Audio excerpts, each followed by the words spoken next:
Thursday, February 4th. Welcome back, everyone. Today we're going to be out in the garden to do a wasabi update and then also a garden update and give you an idea of what we're up to for 2021.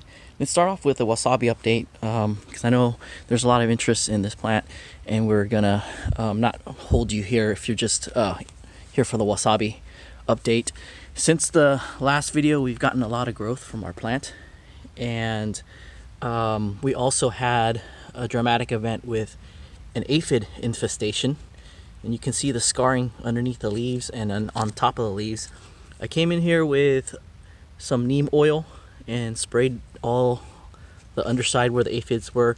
It didn't seem to do anything to them, so I increased the concentration, and that got rid of the aphids.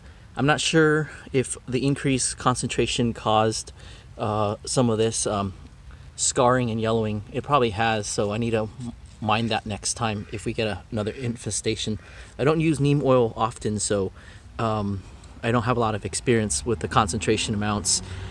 But at the same time, it doesn't look like we harmed our plant because we have new growth under there. And in addition, we have a side shoot from this original rhizome. At the tip of my finger here is a new side shoot. So this is how it's doing. It's gotten more yellow today as opposed to yesterday.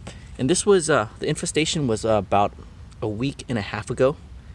So this is how it's looking after that.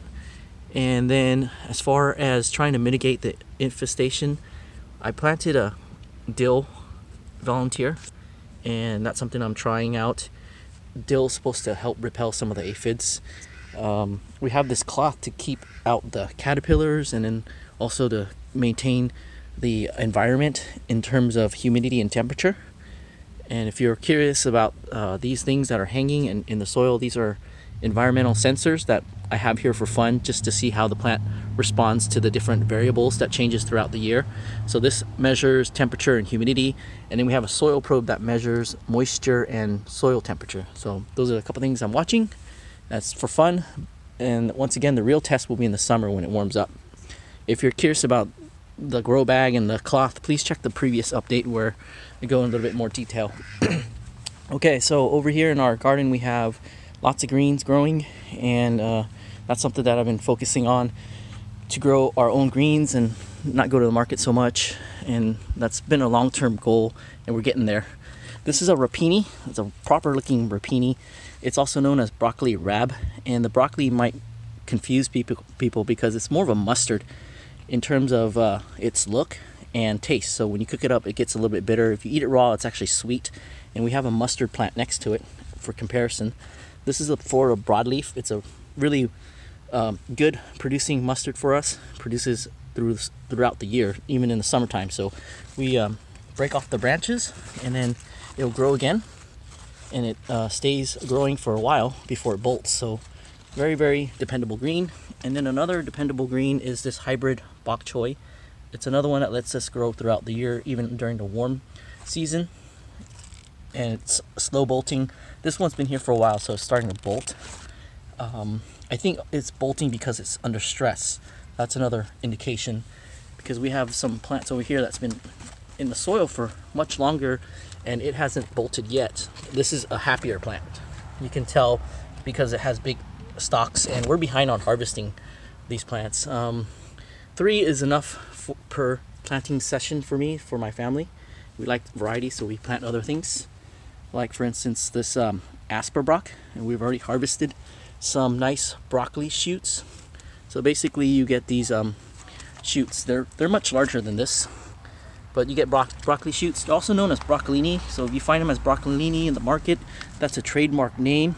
You can find it as sprouting broccoli, and that's not a trademark name. Asapbroc is not a trademark name, so you can find the seeds as Asapbroc, but if you try to find Broccolini seeds, you're not going to be able to do it.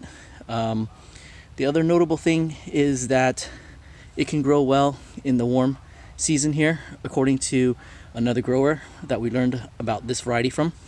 We have spinach. These are slower growing plants, but we sow a bunch and then we harvest them. So it's grown throughout our different parts of the property, and then we accumulate enough to make some to throw it in soup. So spinach is good for soups and broths. What else is here? This is watermelon radish that we're trying. And then back here we have some snow peas. These are the mammoth melting sugar snow peas. We have what looks like a handful, enough for a stir fry. So we'll harvest these guys. We don't want to get them to this point where we're making pea pods. I guess you can also use it as shelling pea, but we're after these thin pods here. The other thing that we're growing a lot more of recently are salad greens. So these are fun to grow, especially in the cooler months when not too many things are growing. And we have this endive here. This is a frisee, and its leaves are quite thick, so it has a nice meaty texture on top of it, looking very interesting with its frilly edges. And over here we have some Usai peas that you're supposed to, or this variety is ideal for to use as pea sprouts, or if you use the pea shoots, the tip of the leaves, you break them off and do a stir fry. And I've been behind on it, and that's why you see a bed full of it. At this point, I think we're gonna let the plant go to seed, so we have more seeds to plant with next time. Some of the radicchio are heading up, so hopefully we get a nice head of radicchio. We got 3 plants in here. Gailan, it's one of my favorite Asian greens, and the reason I like the Asapbroc is because the Asapbroc is a broccoli Gailan hybrid, and it gives that a nice sweetness to that crop when you harvest it. And here we have a bolting rapini. We harvested already from this guy, and then the side shoots ended up bolting because I didn't get to them in time, and I need to get to this guy and eat it soon before it bolts on us, or it's before it flowers on us, not bolt. Let's go and look over here. We have a trial run of growing tomatoes in early January, December. So this is a Principe Borghese. This is smaller paste tomatoes, so I think the smaller tomatoes can do well in the cool weather. We saved the larger varieties for later to plant and sow. And then next to it is some winter rye, or also known as cereal rye. This is a cover crop, and it's known to trap the root knot nematodes that go after the tomato plants, so that's why we have it planted near here. This is something that I'm trialing starting last year and this year, and what it does is the root knot nematodes will go and into the roots of this plant and just get stuck in there. And I also noticed that it also attracts a lot of cutworms, so let's see if we can find some. There's a couple of cutworms there, those brown things. There's one wiggling, and what's nice about them is they stay here, and they're going to chew on the winter rye and make us cutworm manure, add nutrient to our soil. And then moving along on the edge here, we have various plants, more greens, and we have some hybrid red onions. When I grew them the first time around, we ended up with these little tiny bulbs. We're going to treat them as onion sets now. I stuck them back in, and we're going to see if we're going to get larger bulbs out of it.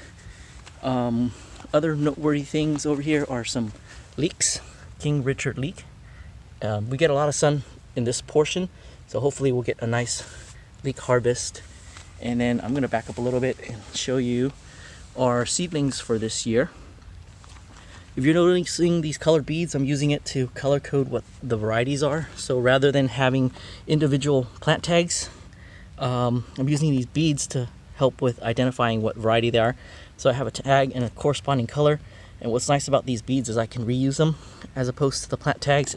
It's more difficult to reuse, and it's a lot faster process of getting everything identified. So we have various tomato varieties here, and then we have various pepper varieties. These peppers were sowed in late December, so that's the earliest pepper sowing we've ever done, and we've kept them inside. Today they're out to get some sun when it comes out in a bit. Let's go in the greenhouse and show you what's in here. We have other cooler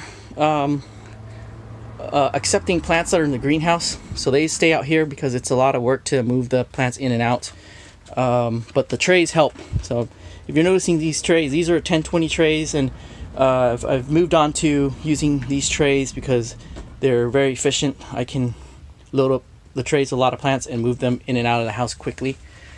The other thing that's noteworthy about the greenhouse is that we can grow peppers in here. It's amazing. It's unheated, and we can grow peppers. We get this bell pepper here. This is a Eula Wonder. It's pretty hefty for its size, so that means it's got a thick wall. And we get bell peppers throughout the year. In the wintertime or the cooler months, they're oblong shape. We have another one that's coming in succession. So they make, they're always fruiting. And in the summertime, when it's warmer, they get to your traditional square-shaped bell pepper. We have a Scotch Bonnet that was put here last summer. And then I don't know why it didn't occur to me until a few days that I could have moved this Scotch Bonnet in the greenhouse. This is what peppers look like when they overwinter outside in Southern California.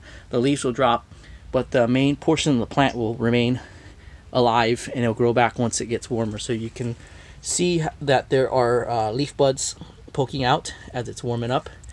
And then we have another pepper here that was sown, I think, last summer or fall, and it's been in the greenhouse all winter long, and the leaves have stayed on. We have some buds, so that's going to be nice to get some peppers early in the season. And this is a Kona pepper. It's a Hawaiian variety. All right, let's get out of the greenhouse and look at another bed that we have over here, where we have more greens, salad greens. So it's been fun growing them because salad greens have all these different types. Like this is another butter crunch. This is a red leaf, and this is one of those that balls up. This is from a complimentary seed packet that you get when you do a seed order from Botanical Interest. So we just threw a bunch of seeds, and we're getting this nice bouquet. And then I always have Tokyo long white green onions growing. This is something that I eat very often. It really livens up your bland dishes if you have to make a bland dish. And then we have more salad greens. These are baby oak leaf that aren't baby anymore. They have an interesting oak leaf shape. And then these are the red streak mustard. They have a very interesting seaweed-like shape, and then the flavor profile is very nice. When you bite into it, you get a sweet initial taste, and then it warms up to a wasabi, arugula-like fiery burn, and it adds good texture, good visual appeal, and good taste to a salad. And we have another purple thing over here. This is the Magnolia sugar snap pea. These are snap peas. You break them off the vine here, and then you just pop them in your mouth. They're crunchy, they're sweet, they remind me of water chestnuts, and unlike water chestnuts, you don't have to clean and peel them, so they're pretty easy to consume. And then other things we're working on, the north portion of our property, we get a lot of sun, so I've been clearing that back, and we have a lot of citrus trees that I want to plant down, including that clementine up there. And we'll go look at the resort garden before we sign off. So we'll pass a couple of fruit trees. We got a small grafted tree that we did over there, and then we have a Valencia orange up there. This is our desert scape up here. We have our Robertson navel orange that's there, and then a Tarocco blood orange. I recently planted down our Sanguinelli blood orange because it turns out that we're gonna be staying here for a while, so I didn't need to keep it in a container to be able to move with it. And then over there at the end we have a Saduchi mandarin. It's like it's the sister plant to the yuzu citrus. So we have that. Oh, and Oro Blanco, that's right there. And we have a lot of mulch because we harvested our olive tree. It was getting quite big and casting shade on the front of the house where we are also growing a lot of things out there. So yeah, that's what's going on with our garden and what we're planning for this year. Grow a lot of peppers. The peppers we actually use in our kitchen. We have different varieties. Let me go in the shed real quick and show you the potatoes we harvested as the car goes by. So we have in this spot we had what was let me go in the greenhouse. It can get pretty loud, or let me try to cover up the mic. Let's walk away from there real quick because I don't want to cause you too much distress, especially if you're on headphones. It can get quite loud. Okay, let's come back. So we had in this mound here some russet potatoes that we harvested. And while it doesn't look like much, this is actually the amount that we would use in a lot of the meals that we make, like Japanese curry. And then here's another one. These are the Austrian Crescent Fingerling potatoes, and they're fun to grow. And they were in the grow bag that was right there. With regard to potatoes, I grow them year round, and it really doesn't matter how big of a harvest we get, because we normally get something that we can fix a meal with, and we grow them with minimal effort. Just get a potato that's chitting, that is in the kitchen or in storage, and then we throw it in the soil and just let it do its thing. We'll water it every now and then, and it's low maintenance. So, and cooking with fresh potatoes is really fun to do, because once you slice into them, they're very crunchy and they are easy to cook with because they cut easily. If you get a stored potato, it might be really rubbery. So yeah, homegrown potatoes, who would have known that it's good to grow. All right, thanks for visiting. We're going to end our update here, and I appreciate you visiting, because we monetize our channel and YouTube controls the ads, and sometimes they can inject a lot of ads. So I appreciate that you watch and visit always. Until the next video, take care and be well.